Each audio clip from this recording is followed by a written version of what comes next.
मौत का station. One DS passenger गाड़ी जिस समय सीतापुर स्टेशन पहुंचकर रुकी, दूर कहीं घड़ियाल ने शाम के 6 बजने की सूचना दी। कू टन टन। ग्रीन सिग्नल मिलते ही गाड़ी पटरियों पर फिसलने लगी। ट्रेन गति पकड़ गई।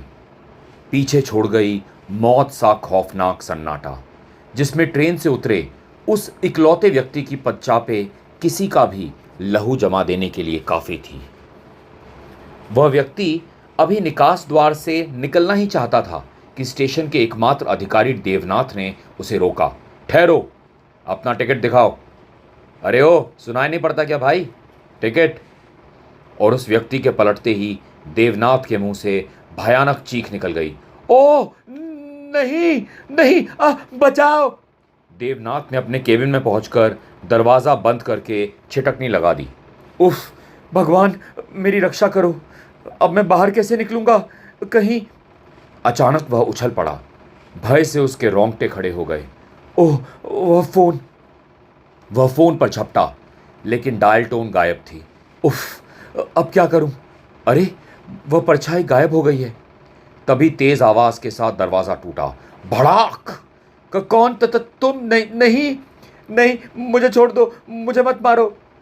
आ! अरे, साहब के चीख की आवाज। स्टेशन का जमादार हरिराम लपक कर केबिन में पहुंचा।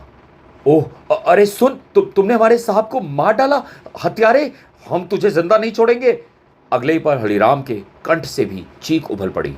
नहीं। दहशत में डूबा हरिराम एक पल भी वहां नहीं रुका। बचाओ, भूत भूत। स्टेशन के बाहर खड़े एकमात्र टांगे पर वह सवार हो गया। फिर चिल्लाया, दीनू जल्दी दौड़ा, टांगा, मौत इधर आ रही है। अब उसने हमारे साहब को मार डाला। दीनू। अरे, यह कुछ बोल क्यों नहीं रहा? तू कुछ बोलता क्यों नहीं रे? और ये टांगा धीरे क्यों चला रहा है? वह भूत। तभी टांगे वाले ने पलट कर देखा। आई नहीं, तुम भूत, बचाओ। भय का मारा हरिराम चलते टांगे से फौरन कूद गया। और चोटों की परवाह किए बना सरपट भागा। भूत भूत, बचाओ। भागते भागते अचानक कुछ देखकर उसका सारा शरीर कांप गया। उफ, यह क्या? नहीं, यह तो हमारे साहब की लाश है, लेकिन यह यहां कैसे पहुंची? उफ, यह क्या?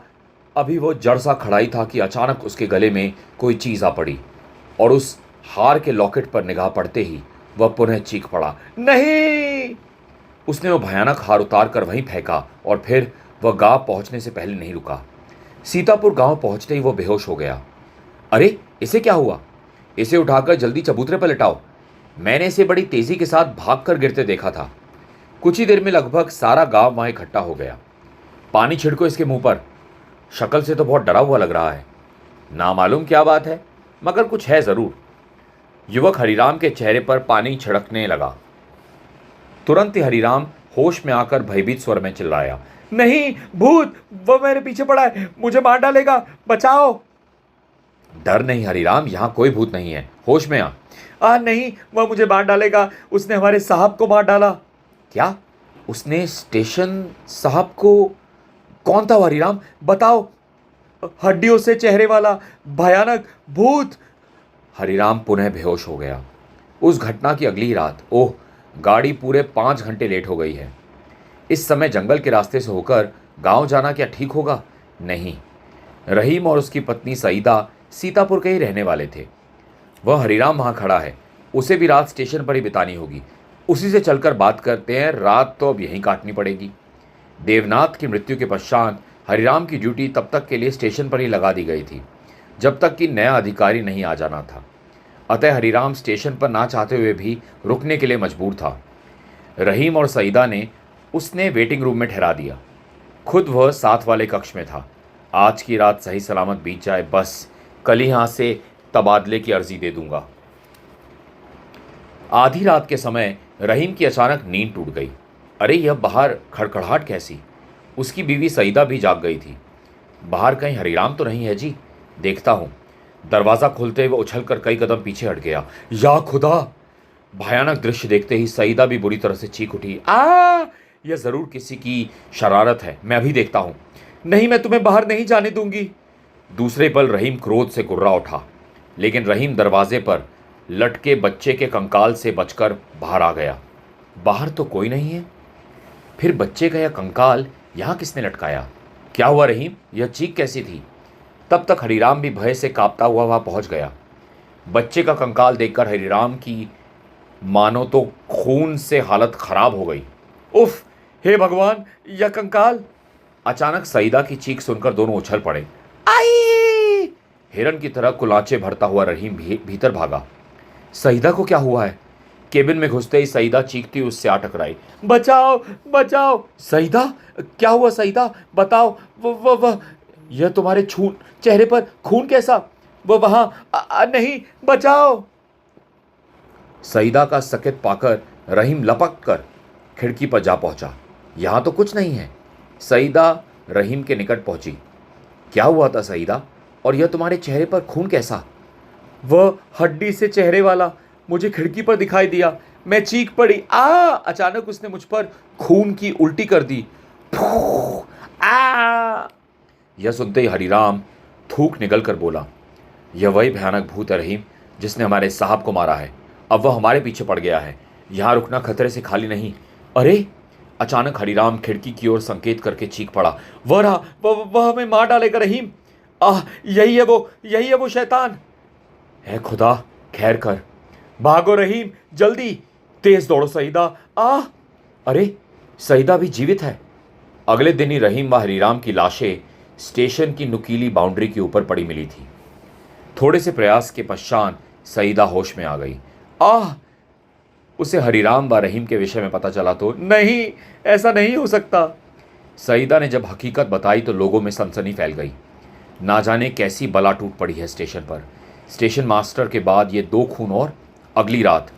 लखन, आज सीतापुर में ट्रेन नहीं रोकने का है, ऐसा ऑर्डर है। ऑर्डर तो होगा ही दिवाकर, नया एएसएम पता नहीं कब यहाँ पहुँचेगा। हरिराम का भी कल खून हो गया, और अब सुना है कि भूतों ने। अभी लखन ने बात पूरी भी नहीं की थी कि दिवाकर कह उठा, सीतापुर स्टेशन के पास पटरियों के बीच में कोई खड़ेला है लखन। विसल दो। पटरियों के बीच? मरेगा क्या? लखन ने विसल दी। वह विसल नहीं सुन रहा। ट्रेन रोक दे, आत्महत्या का इरादा तो नहीं है इसका। उसके निकट पहुंचने तक ट्रेन रुक गई। दोनों बाहर निकल आए। अरे, कहाँ गया? अभी तो इधर ही देखा था मैंने उसको। कमाल है, एकदम गधे के सींग की माफिक गायब हो गया। जरूर से गाड़ी में चढ़ना होगा, और उसे पता होगा कि आज गाड़ी यहाँ नहीं रुकने की। अचानक गाड़ी को पटरियों पर फिसलता देख दोनों बुरी तरह से उछल पड़े।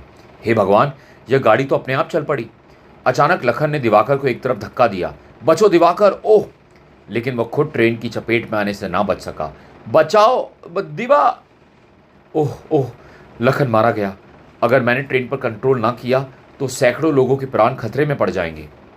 गाड़ी की रफ्तार बेहद धीमी थी। वह फुर्ती के साथ लपक कर इंजन में चढ़ गया। उफ, अगर इस मौत के स्टेशन पर दोबारा ट्रेन लेकर आना पड़ा तो मैं नौकरी से इस्तीफा दे दूंगा। उधर गांव में इन दोनों शवों का विधिवत संस्कार कर देना चाहिए। हाँ, रात बढ़ रही है। फिर रहीम के लिए कब्र भी खुद चुकी है। जल्दी करो, रात बढ़ रही है। लाश को कब्र में रखो। हरिराम के संस्कार के बाद सब लोग रहीम के शव को कब्रिस्तान ले आए थे, लेकिन कब्र में झांकते ही कईयों के मुंह से चीखें निकल गई। अरे, इस कब्र में तो पहले एक लाश मौजूद है। क्या? लेकिन आसपास तो कोई दिखाई नहीं पड़ रहा। अब क्या करें? यह लाश है भी या नहीं? इसे बाहर निकाल कर देखो, शायद किसी ने मजाक किया है। किसी के कुछ कहने से पूर्व ही एक युवक करीम कब्र में उतर गया, और मैं भी देखता हूं कि यह कौन है। करीम ने कपड़ा हटा दिया। उसकी सूरत देखते ही करीम के रोंगटे खड़े हो गए। नहीं! उसने फुर्ती के साथ गड्ढे से बाहर निकलना चाहा, लेकिन उसकी टांग लाश के पंजे में दब चुकी थी। बचाओ, मेरी टांग! नहीं, बचाओ! झटके के कारण करीम लाश पर गिर पड़ा। वह भयानक ढंग से चिल्लाया, करीम मर गया। अचानक लाश हवा में उठने लगी। इधर वहां खड़े लोगों को जैसे होश आया। उसने करीम को मार डाला, वह हमें भी मार डालेगा। भागो, हे खुदा! आधी रात के बाद 2 साए अंधेरे का सीना चीरकर कब्रिस्तान में प्रकट हुए। चलो, शुरू हो जाओ। लेकिन डरो नहीं, भूत प्रेत केवल मन का वहम है। खुदाई शुरू करो। करता हूं, हमें वह चीज़ यहीं कहीं मिलेगी। शाबाश! हो सकता है हमें कोई कब्र भी खोदनी पड़े। टॉर्च जला लो। उसके बाद वे तेजी से खुदाई में लग गए। राम हॉल्ट, सीतापुर से अगला स्टेशन, जहां अब सीतापुर के पैसेंजर्स भी उतरते चढ़ते थे, क्योंकि सीतापुर बन गया था अब मौत का स्टेशन। इसी ट्रेन से विकास भी उतरा था, सीबीआई का एक होनहार जासूस। एक मात्र खड़े टांगे पर सवार होकर वो सीतापुर की ओर चल पड़ा। चल हिक हिक हिक, यह टांगा इसका नहीं लगता। आधे रास्ते में पहुंचकर एक तरफ टांगे वाले ने टांगा रोक दिया। अरे यह क्या हुआ, टांगा क्यों रोक दिया? अभी पता चल जाता है। तभी 3 नकाबपोश व्यक्तियों ने वहां पहुंचकर आनन फानन में विकास के मुंह पर कपड़ा डाल दिया। अरे ओह! विकास ने उनकी पकड़ से छूटने का प्रयास किया। अरे छोड़! उसके मुंह पर एक शक्तिशाली घूंसा पड़ा। धड़ाक! ओफ! तभी उसने एक व्यक्ति को पकड़ लिया। कमीने! आह! और उसके चेहरे पर घूंसा चढ़ दिया। तभी विकास की कमर पर एक बदमाश ने ठोकर जड़ दी। तड़ाक! ओह! धड़ाक! उफ! ओह! वह जिस बदमाश से टकराया उसने अपने घुटने का वार उसके पेट पर कर दिया। एक पहलवान नुमा बदमाश ने विकास को पीछे कॉलर से पकड़कर हवा में उछाल दिया। धड़ाम! भागो! तब विकास कुछ सोचते समझने लायक हुआ तो वह बदमाश उसे वहां कहीं दिखाई नहीं पड़े। भाग गए। मेरा सूटकेस उसे भी ले गए। मुझे पहले ही लगा था कि यह टांगे वाला असली नहीं है, फिर भी मैं धोखा खा गया। कौन हो सकते हैं? शायद लुटेरे, जिन्हें मेरे सूटकेस में दिलचस्पी थी। अब मुझे यह टांगा चलाकर गांव में चौधरी जी के घर पहुंचना होगा। और वह गांव की ओर चल दिया, जहां उसे कुछ दिन रुकना था। गांव पहुंचकर उसे चौधरी साहब से मौत के स्टेशन के विषय में पता चला उसी शाम। अब रात के खाने पर मुलाकात होगी चौधरी साहब। अरे मगर सुनो तो, जा कहाँ रहे हो? मौत के स्टेशन पर। मौत का स्टेशन? सीतापुर स्टेशन की ओर जाते समय राह में ही वह अचानक ठिठक गया। अरे यह आवाजें कैसी? ठाक ठाक आवाजें इधर से आ रही हैं। ऐसा लगता है जैसे भीतर खुदाई चल रही है। जरा दीवार पर चढ़कर देखूं। अरे कौन है ये लोग और खोद क्या रहे हैं? मुझे पता लगाना होगा। अचानक भूत की तरह विकास उनके सामने जा खड़ा हुआ। कौन हो तुम दोनों और यहां क्या खोद रहे हो? साए टन! उफ! ओह! तड़ाक ठाक! कुछ कहने के स्थान पर सायों ने उस पर फावड़े व बेलचे से हमला कर दिया था। विकास ने फुर्ती के साथ डाल की लकड़ी एक नकाबपोश की टांगों पर खींच मारी। तड़ाक! आह! ओह! विकास ने पुनः लकड़ी फावड़े वाले नकाबपोश पर खींच मारी। दूसरे पल फावड़े वाला लंबा नकाबपोश अंधेरे में गायब हो गया। विकास उठने की चेष्टा कर रहे ठिगने व्यक्ति के सिर पर जा पहुंचा और बता कौन है तू हरामजादे? धड़ाक! उफ! बता वरना अभी तेरे चेहरे का भूगोल बदल डालूंगा मैं। नहीं, मुझे मत मारो। तुम टांगे वाले? बताओ यहां क्या कर रहे थे तुम, और तुम्हारे साथ वह दूसरा कौन था? हम लोग कब्र खोद रहे थे। क्यों? अंधविश्वासी गांव वाले हर मरने वाले के साथ जेवर, रुपया, कपड़े इत्यादि भी दफना देते हैं। हम उन्हें खोदकर निकाल लेते हैं। लेकिन मैंने तो सुना है इधर कदम पड़ते ही मौत अपना शिकार बन जाती है उसका। हम जान का खतरा ना उठाएं तो भूखे मारे जाएं। मैं तुम्हें पुलिस के हवाले करूंगा।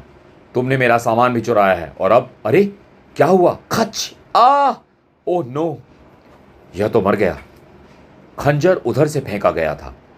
शायद इसके साथी ने पुलिस के भय से इसे मार डाला। अचानक कुछ देखकर वह चौंक पड़ा। वह क्या है?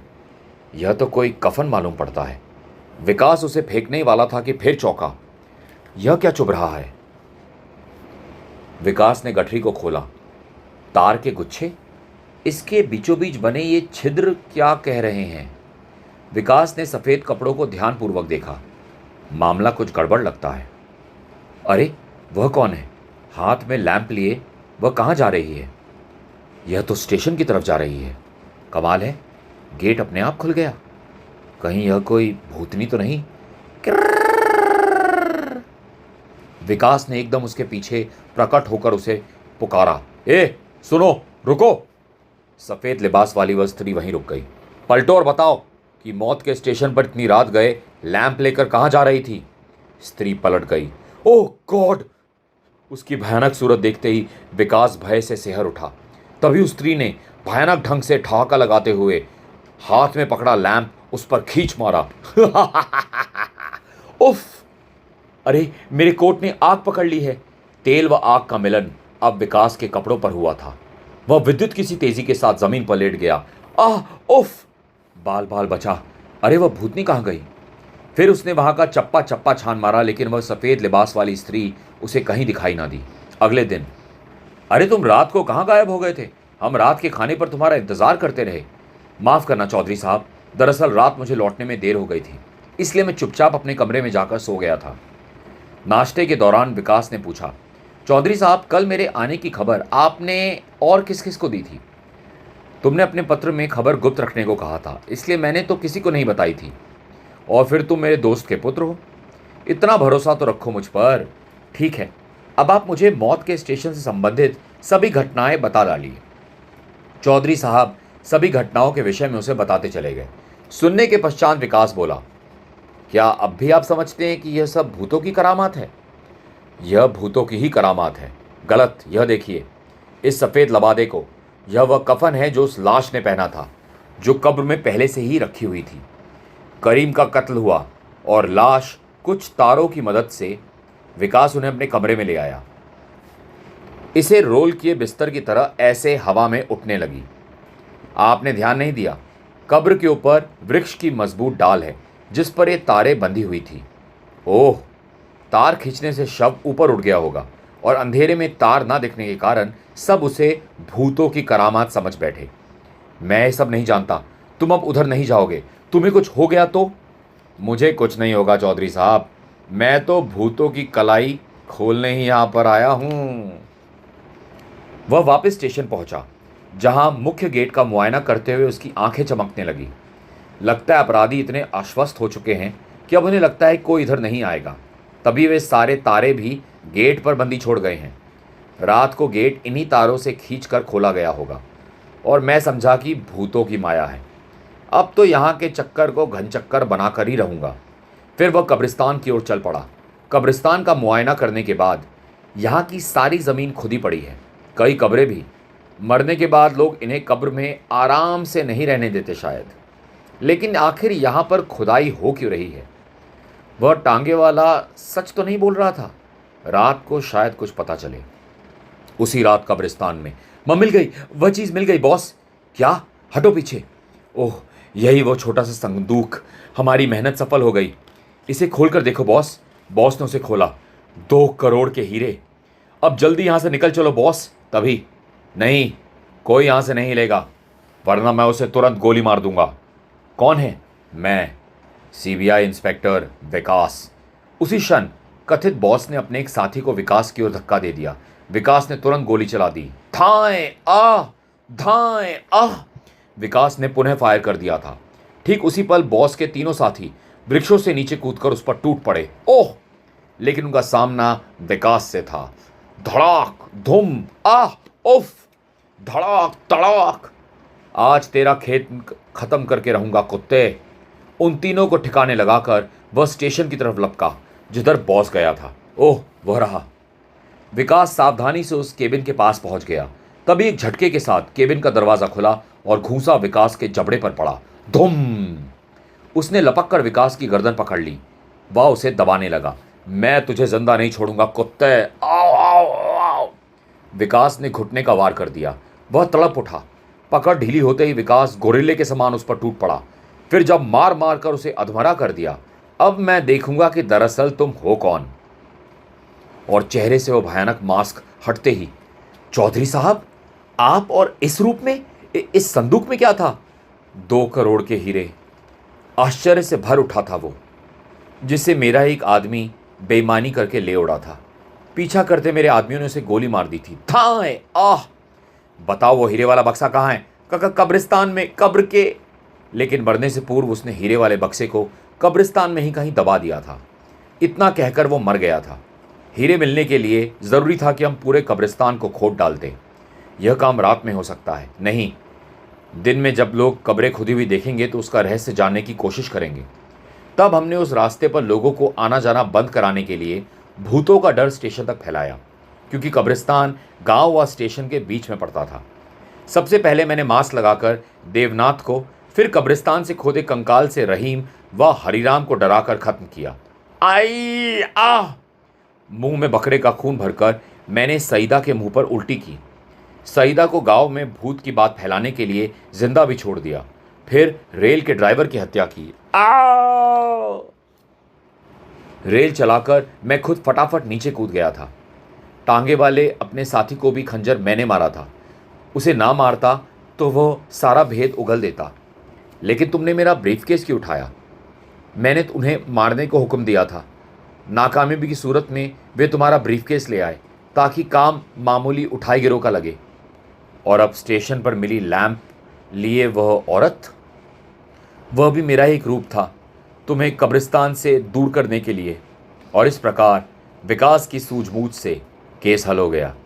गांव वालों के प्रेम के कारण 2 दिन गांव में गुजरने के बाद उस दिन जब उसने सीतापुर स्टेशन से ट्रेन पकड़ी, मुझे उम्मीद है कि हकीकत प्रकट होने के बाद अब गांव वालों को भूतों के अस्तित्व पर विश्वास नहीं रहा होगा और शायद कभी कोई स्टेशन मौत का स्टेशन नहीं बनने पाएगा। समाप्त। स्टोरी पसंद आई तो प्लीज़ सब्सक्राइब कीजिएगा। जल्दी मिलेंगे। Thank you so much.